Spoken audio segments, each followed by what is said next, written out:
Hello friends, welcome to my YouTube channel job tools by Sujata ma'am, जिसका short form हमने रखा है JBTS। ठीक है, तो ये करंट अफेयर की रिवीजन सीरीज है जिसका ये दूसरा दिन है। तो आज हम लोग फिर से टॉप 10 के जो मोस्ट इम्पॉर्टेंट क्वेश्चन है उनको डिस्कस करेंगे। ये क्वेश्चन रिवीजन के तौर पर लिए गए हैं, इससे आपका रिवीजन भी होगा और जो इससे संबंधित जो भी स्टैटिक के जो पॉइंट्स हैं वो भी डिस्कस कर दिए जाएंगे, तो आपको ये भी फ़ायदा हो जाएगा। और दूसरा फ़ायदा ये हो जाएगा कि आप लोग जहाँ से जैसे भी करंट अफेयर पढ़ रहे हैं वहाँ से वैसे ही पढ़ते रहेंगे, तो आपको ये पता चलेगा कि आपने जो इन्वेस्ट किया है उसका आउटपुट कितना मिल रहा है। तो ये सब चीज़ें अच्छे ढंग से होती रहेंगी, क्योंकि इसमें एग्ज़ाम भी आ रहे हैं। रेलवे का जो भी मैटर चल रहा है वो सॉल्व हो जाएगा एक दिन, तो पेपर होना ही है। और लेखपाल आ रहा है, तो उसके लिए करंट अफेयर बहुत ही इम्पोर्टेंट हो जाएगा। तो सन 2021 और 22 दोनों के क्वेश्चंस रहेंगे, तो आपको कमेंट बॉक्स में इसके आंसर भी करते चलना है। ठीक है, तो शुरुआत करते हैं। आज का पहला क्वेश्चन है, किस राज्य सरकार ने 17 सितंबर को सामाजिक न्याय दिवस के रूप में मनाने का निर्णय लिया है? तो आपको बताना है किस राज्य सरकार ने 17 सितंबर, ये 21 की बात है, सामाजिक न्याय दिवस के रूप में मनाने का घोषणा किया है। तो इसका जो सही आंसर है तमिलनाडु है। तमिलनाडु की सरकार ने 17 सितंबर को सामाजिक न्याय दिवस के रूप में मनाने की घोषणा की हुई है। और आपको इसमें स्टैटिक का पॉइंट है कि हाल ही में बहुत ज़्यादा दिन नहीं हुए, तो 28 जनवरी को पराक्रम दिवस के रूप में मनाने की घोषणा की गई है। अब आपको इसमें यह बताना है कि जो पराक्रम दिवस है किसके लिए मनाया जाएगा, किसकी वजह से मनाया जाएगा, ये बताना है। ठीक है, क्योंकि किसी न किसी एक पर्सनैलिटी होती है, उसी पर आधारित कोई ना कोई दिवस मनाया जाता है, या कोई रीज़न होता है। तो 28 जनवरी के पीछे क्या रीज़न है, कौन सी पर्सनैलिटी है इसके पीछे, तो वो आपको कमेंट करके बताना है। और इस सीरीज का दूसरा क्वेश्चन है, जो 17वीं मिस यूनिवर्स प्रतियोगिता 21 का खिताब किसने जीता है? आपको इसमें ये कमेंट करके बताना है। 1 मिनट, पेन का पॉइंट ज़्यादा सही कर लेते। अब देखना, तो 17वीं मिस यूनिवर्स 21 का खिताब किसने जीता है? तो इसका जो सही आंसर है ऑप्शन नंबर सी है, हरनाज कौर सिंधु। हरनाज कौर सिंधु, जो कि पंजाब से बिलोंग करती हैं। कहाँ से? पंजाब से बिलोंग करती हैं। और ये प्रतियोगिता हुई थी, ये इजराइल देश में हुई थी। देखो, ये एक रिवीजन है, इसको क्विक रिवीजन के तौर पर लीजिए। क्वेश्चन पढ़िए, आंसर दीजिए और आगे बढ़िए, और जो भी पॉइंट्स हैं उनको भी एक बार सुन लीजिए। माइंड में अगर कहीं सबकॉन्शियस माइंड में पड़े हुए हैं तो वो उभर के आ जाएंगे, जिससे आपको एग्जाम में फ़ायदा मिलेगा। तीसरा क्वेश्चन है, 24वें शीतकालीन ओलंपिक कहाँ पर आयोजित किए जाएंगे? तो आपको ये बताना है कि 24वें शीतकालीन ओलंपिक कहाँ पर आयोजित किए जाएंगे। तो ये इसके 4 ऑप्शन दिए हुए हैं, तो इसका सही ऑप्शन है बीजिंग। जो 24वें शीतकालीन ओलंपिक है ये बीजिंग में आयोजित किए जाएंगे। अब देखिए, स्टैटिक की परीक्षा अगर हमने 24वें के लिए डिस्कस किया है तो हमारा इसमें बनता है कि हम लोग इसमें 25वें के लिए भी देख लें। तो पहले इसके लिए थोड़ा डिस्क्रिप्शन पढ़ लेते हैं। ये सन 2022 में होंगे और चीन में आयोजित किए जाएंगे। जो 25वें शीतकालीन ओलंपिक का आयोजन होगा, ये कब होगा? तो ये होगा सन 2026 में। ये भी याद रखने वाली बात है। और ये होगा कहाँ, ये भी आपको याद करना है। तो ये इटली के 2 शहर हैं, 2 शहरों में होगा, मिलान और कॉर्टिना में। ठीक है, कॉर्टिना में ये होगा। अब ये देख लीजिए, जो पिछला, क्योंकि जो ये ओलंपिक वगैरह है ये पिछला और जो वर्तमान में होना है और आगे जो होना है, ये इनसे क्वेश्चन बनने की संभावना ज़्यादा रहती है। तो जो 24वें हमने क्वेश्चन में देखा, 25वें भी देख लिया। अब देख लेते हैं 23वें। जो 23वें शीतकालीन ओलंपिक का आयोजन हुआ था, कब हुआ था? सन 2018 में हुआ था। और ये कहाँ पर हुआ था? दक्षिण कोरिया के प्योंगयांग शहर में हुआ था। बस इतनी सी जानकारी आपको याद रखना है। इसका जो अगला क्वेश्चन है, मोस्ट इम्पॉर्टेंट क्वेश्चन है, पुस्तक जो है एग्रीकल्चर एक्ट ऑफ 2020 के लेखक कौन है? आपको इसमें लेखक बताना है कि जो पुस्तक है एग्रीकल्चर एक्ट ऑफ 2020 के लेखक कौन है। ऑप्शन है के वीरमणि, A.K. राजन, नरेंद्र मोदी, सुमित चटर्जी। तो जिसका सही आंसर है नंबर बी है A.K. राजन। A.K. राजन ने इस पुस्तक को लिखा हुआ है, इनके लेखक हैं। और ये जो A.K. राजन है ये मद्रास उच्च न्यायालय के पूर्व न्यायाधीश रहे हैं, ठीक है। और इस पुस्तक का जो विमोचन किया है वो के वीरमणि ने किया है। किसने? इस पुस्तक का विमोचन के वीरमणि ने किया है। अच्छा, इस पुस्तक में किस बात की चर्चा की हुई है कि A.K. राजन ने? तो इन्होंने जो कृषि कानून केंद्र सरकार ने पास किए थे, जो कृषि कानून लाया गया था, जो 3 थे, उनमें जो विवाद रहा है उन्हीं कृषि कानूनों का वर्णन किया है A.K. राजन ने, ठीक है। आगे बढ़ते हैं।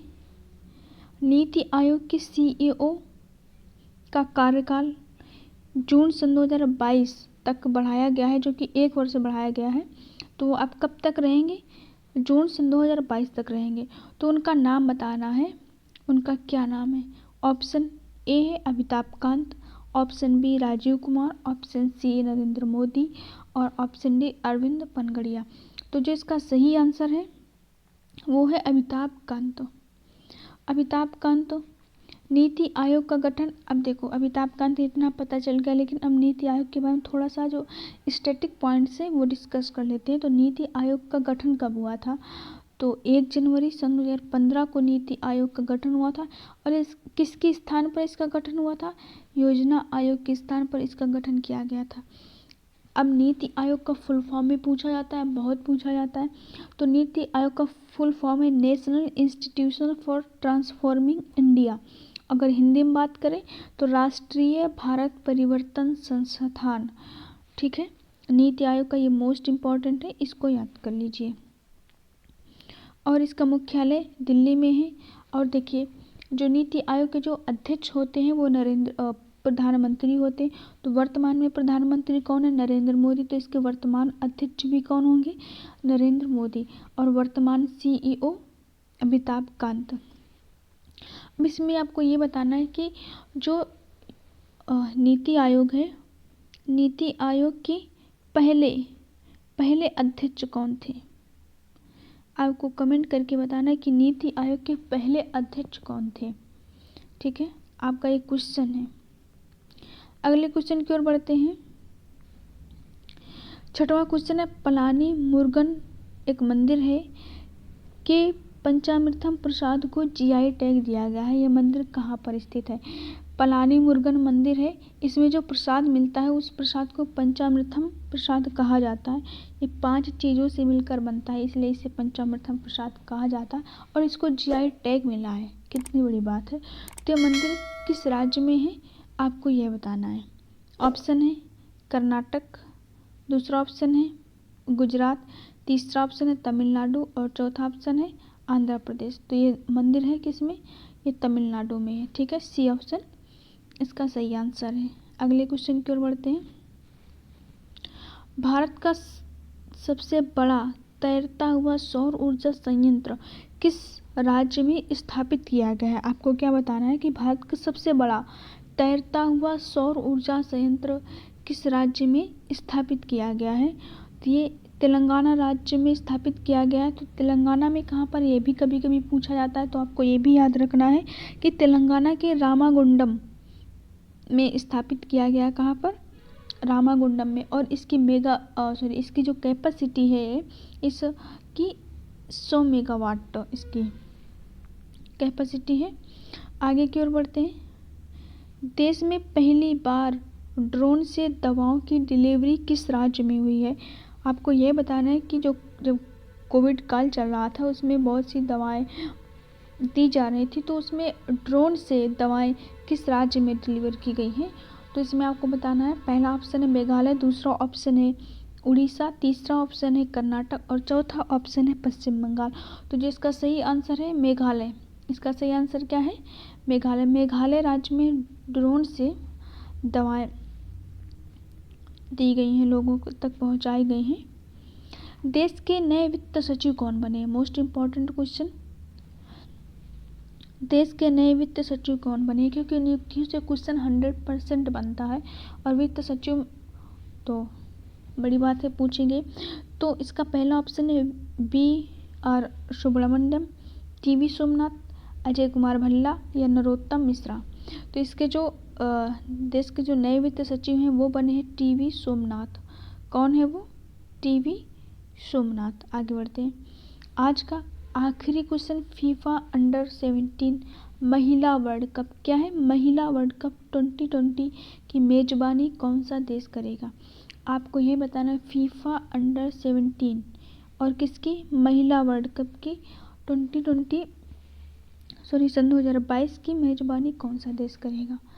अगर आपको वीडियो पसंद आ रही है और तो आप लाइक कर दें, चैनल को सब्सक्राइब करके सभी लोगों के साथ में शेयर कर दें, क्योंकि आपके सहयोग से ही ये चैनल चलने वाला है।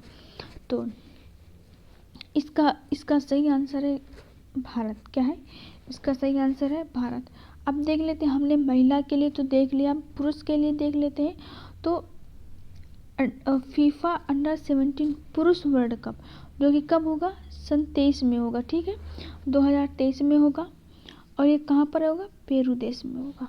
इसकी मेजबानी पेरू देश करेगा। ठीक है, ये थे हमारे आज के टॉप 10 मोस्ट इम्पॉर्टेंट क्वेश्चन जो हम लोगों ने डिस्कस किए हैं।